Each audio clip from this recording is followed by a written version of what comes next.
హిందువులల్ల మొగతనం ఉందా లేదా? నపుంసకులైనరా లేకపోతే ఇంకా మొగతనం ఉందా? రోజు బంగారం బంగ్లాలు పొలాలను కొట్లాడుకుంటారా? కులాలు కుంపట్లు పెట్టుకుంటారా అని ఒక ప్రయోగం చేసినది ఒక పెద్ద అంతర్జాతీయ కుట్ర. దీని వెనకాల పెద్ద పెద్ద వాళ్ళ చేతులున్నాయి.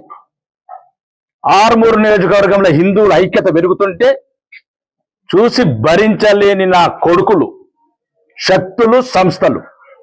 ఇదొక మీరు ఊహించండి, 10,000 మంది గ్రామంలో ఉన్న పట్టుమని 10 మంది లేని ముస్లింస్, అందులో ఒక తీవ్రవాది, ఉగ్రవాది సంస్థలతో సంబంధాలు ఉన్నవాడు, మిట్ట మధ్యాహ్నం పట్ట పగలు ఇల్లంతా పెట్రోల్ పోసి, కుటుంబ సభ్యుల మీద పెట్రోల్ పోసి కాళ్ళు మొక్కుతుంటే కనికరం లేకుండా నా కొడుకు ఈరోజు ఒక అమాయకమైన హిందూ కుటుంబాన్ని సర్వనాశనం చేశాడు. హిందువులకు చెప్తున్నాం, బతకాలా, పిప్పర్లే బతకాలా, మంతెల్లినే బతకాలా, అహ్మదాపూర్లో బతకాలా, మగ్గిల్నే బతకాలా.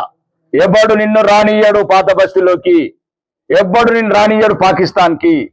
అన్ని చోట్ల వెళ్ళగొట్టిండ్రు మనని.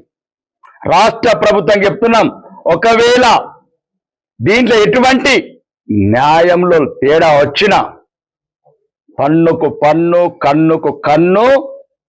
యూపీ యోగి గారు అన్నట్లు ఒక్క ఇల్లుకు 100 ఇల్లు, యోగి గారు అన్నట్లు ఒక్క పానంకు 100 పానాలు. సీనియర్ నాయకుడైన సుదర్శన్ రెడ్డి గారికి చెప్తున్నా, ముఖ్యమంత్రి గారి దగ్గరికి వెళ్తే వెళ్ళు, ఎల్లుండి ₹1 కోటి చెక్ రావాలా, లేకపోతే ఈ సంఘటనతో హిందువులందరినీ నిజామాబాద్ జిల్లా అంతా చైతన్యవంతం చేసి నిజామాబాద్ జిల్లా ముట్టడిస్తాం. ఇటు న్యాయం అటు నష్టపరిహారం 2 వచ్చే వరకు విరమించేది లేదు, విశ్రమించేది లేదు. బోలో భారత్ మాతాకి.